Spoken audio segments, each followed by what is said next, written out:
Hi guys, welcome back to girls expert. இந்த வீடியோவில் நம்ம பார்த்தீங்கன்னா ஒரு டாப் சீரியல் ஹீரோயின் 5 இயர்ஸ்க்கு ஆஃப்டர் இந்த ஒரு நியூ சீரியலாக கமெண்ட் ஆயிருக்காங்க. அவங்க அந்த சீரியலை ஆக்ட் பண்ணதுக்கு ஆஃப்டர் ஒரு 5 வருஷத்துக்கு அப்புறம் இந்த சீரியலில் கமெண்ட் ஆயிருக்காங்க.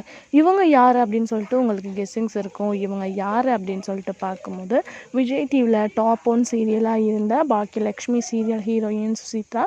ஸோ இவங்க தான் இப்போ ஒரு நியூ சீரியலில் கமெண்ட் ஆயிருக்காங்க. பட் அது தமிழ் கிடையாது. நமக்கு கம்மிங் சன் டிவியில் வரப்போகிற ஆடுகளம் ரீமேக் உதயா டிவியில் கன்னடத்தில் ரிலீஸ் பண்ண போகிறாங்க. அதில் ஒன் ஆஃப் த ரோல் தான் வந்து சுசித்ரா ஆக்ட் பண்ண போகிறாங்க. ரீசெண்டாக அவங்களோட ப்ரோமோவும் ரிலீஸ் பண்ணியிருக்காங்க. ஸோ எல்லாருமே அவங்களுக்கு விஷஸும் பண்ணிகிட்டு இருக்காங்க. அவங்களோட நியூ கேரக்டர் நம்ம வாட்ச் பண்ண போகிறோம் அப்படின்னு சொல்லிட்டு.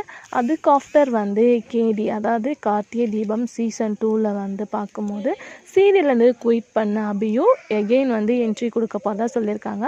பட் அது எந்த வித என்ட்ரி அப்படின்னு தெரியல. மேபி மேரேஜ் ட்ராக்கா இல்லை என்ன அப்படின்றத வெயிட் பண்ணி பார்க்கலாம். அவங்க already one of the part இருந்தனால அவங்க வரதை நினச்சி நல்லா ஹாப்பியாக ஃபீல் பண்ணுறாங்க. ஸோ கார்த்திகை தீபம் சீசன் 2 இப்போ எப்படி ரன் ஆகிட்டுருக்கு அப்படின்றத மறக்காமல் கமெண்ட்டில் ஷேர் பண்ணுங்கள். இன்ட்ரெஸ்டிங்கான அப்டேட்க்கு சேனலை சப்ஸ்கிரைப் பண்ணிக்கோங்க.